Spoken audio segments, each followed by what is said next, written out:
Hi friends, Allison joining you again from the Everyday Scrapbooker. Thanks for joining me. I wanted to drop in and share with you a really simple watercolor layout I created. I did all the watercoloring and stamping off camera because it would take too long to put it into the video, so I just did it all off camera. However, if you join me on my blog, I'll leave the link to my blog in the description box below. You can head there and find a really simple tutorial for how I did the watercolor stamping. All the leaves in the wreath in this layout are watercolor stamped. I used a stamp to do it, so you'll find all the details over on the blog. Go check it out. So after I got everything stamped and fussy cut, I arranged the leaves in a wreath and chose some papers from my stash to map behind the photo of Mr. Freddy Dog, who is in the picture right there.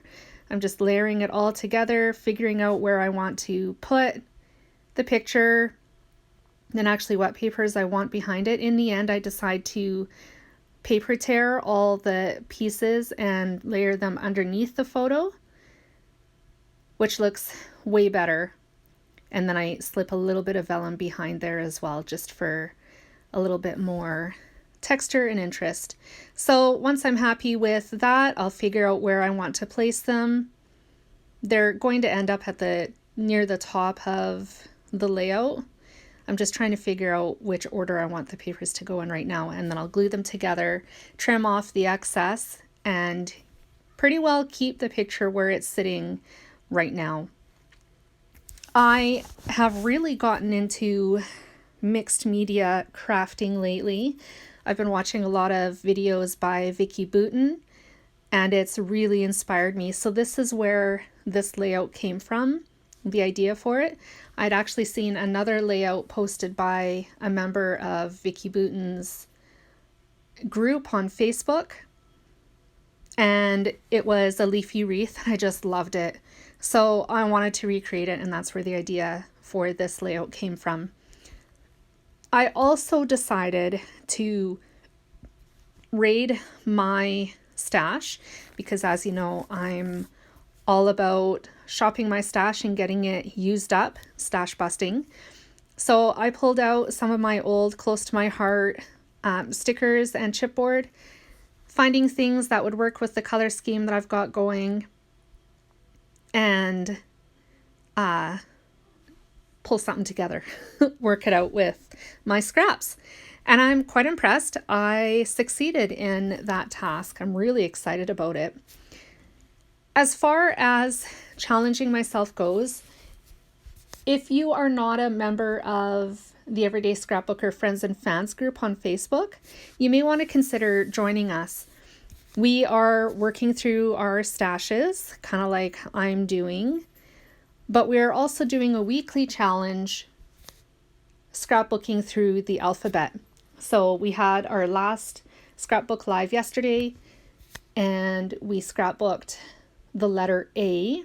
So we pulled tools and items from our stash beginning with the letter A and used those in our layouts.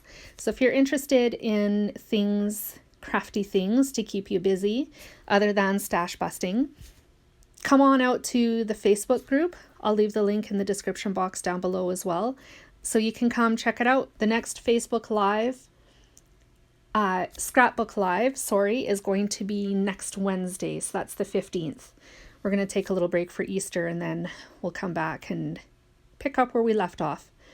So I'm just adding a little bit of sewing thread beneath the top right and bottom left corners of the photo, just for a little more texture. And I'm going to put all of the chipboard back in place, glue them together with my Tombow Mono. And after I've got everything placed, I'm pretty well done the layout. It was super simple to create. The longest portion of it, of course, was the watercoloring and the fussy cutting. As you all know, fussy cutting takes forever. So I spared you the pain of watching me go through that and did it off camera. The cheer chipboard sparkle title that I'm adding right now actually came from a close to my heart Christmas collection.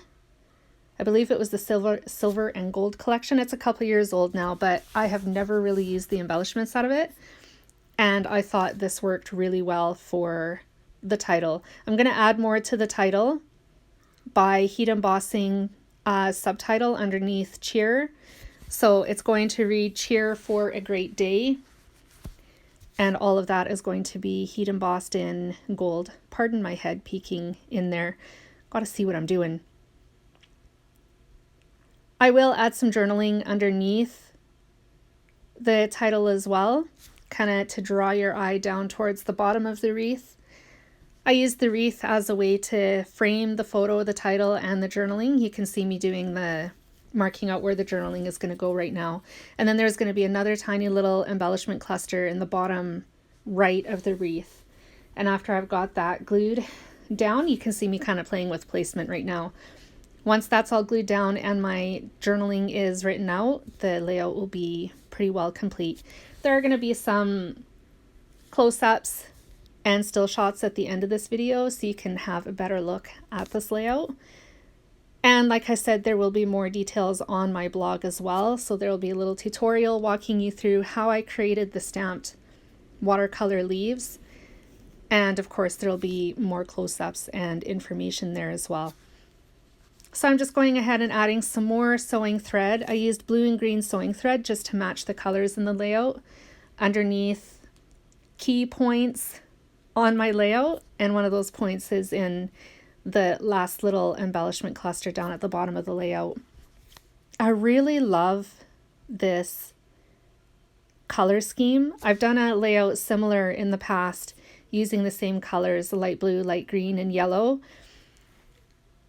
In the previous layout, I also incorporated tan. This time I wanted to use gold instead, and both of them are my favorites. I just love this color combo, and we'll probably visit it again in the future because it's just so pretty.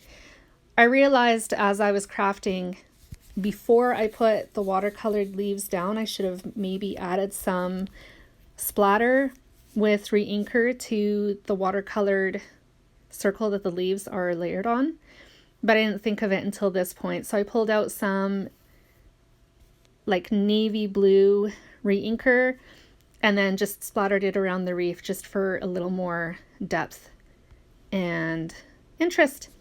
Thank you so much for joining me. This layout is pretty well complete. I'm just adding a few more little embellishments, and that's it. Thanks for joining me. I hope to see you again soon. Bye guys.